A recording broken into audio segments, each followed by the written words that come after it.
Hey guys, welcome back to NBA Hub. Today we'll talk about NBA rules you didn't know exist. Let's head into it. Controversial rules. Not so long ago, when he decided to run a sideline out of bounds play that would literally make Tyson Chandler commit an offensive basket interference to get a last-second win against the Memphis Grizzlies, veteran coach Jay Triano surprised everyone, but the fact that the call was upheld was even more surprising. See, apparently Coach Triano knew that sideline out of boundary plays did not apply to the goaltending rule, but kept them to himself for as long as 15 years, until he finally had the opportunity to make the most of that kind of knowledge. It's still a valid play, controversial as it may appear, and the Suns wound up taking the W there. Other than that, there have been several similar situations over the course of history that would have made everyone shake their heads in disbelief, as there are some pretty weird rules in the NBA, and we're going to let you know about them today. Number 6. Timeouts are a must. Each team gets a total of 6 timeouts during NBA games that they can use anywhere in the middle of the game. There's a catch, however. There's a rule that teams must use 4 of their 6 timeouts, and for the fourth quarter, they must save at least 1 timeout. The referee will call for a timeout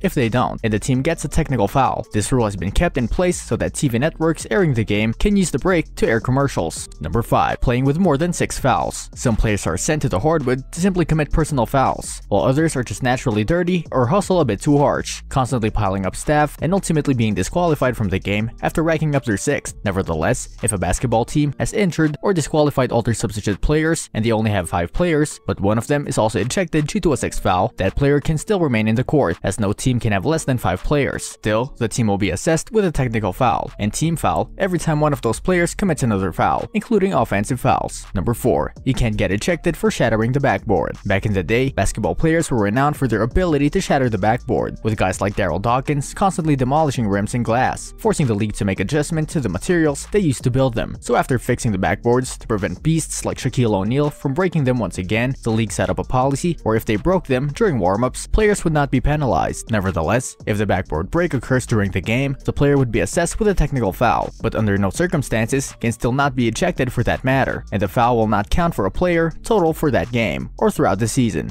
Number 3. Don't spend much time before shooting your freebies. Most basketball coaches will tell a player that before shooting a free throw, he needs to concentrate and get in peace with himself, trying to block all outside noise and concentrate primarily on the rock and the rim, but players should do it quickly if they don't want to be penalized as well. Basketball players actually have as much as 10 seconds to make an actual throw after they set foot on the free throw line. No points will be scored if he fails to do so, and the defending team would receive the ball as a baseline out of regular inbound bounds. Number 2. Lining up correctly during jump balls. Although the jump ball is one of the most common situations basketball fans can witness during an NBA matchup, there are several things that may go wrong, and some penalties may be enforced if the referee notices that one or both players are incorrectly lined up before the jump ball. See, players have to be correctly aligned to the basket that they're going to score on during the jump ball, and if they're not, referees can call one of the teams a foul if he notices that before 24 seconds have passed. After 24 seconds have passed, if the referee notices it, they will simply go on shooting into that basket and change sides later in the second half as usual.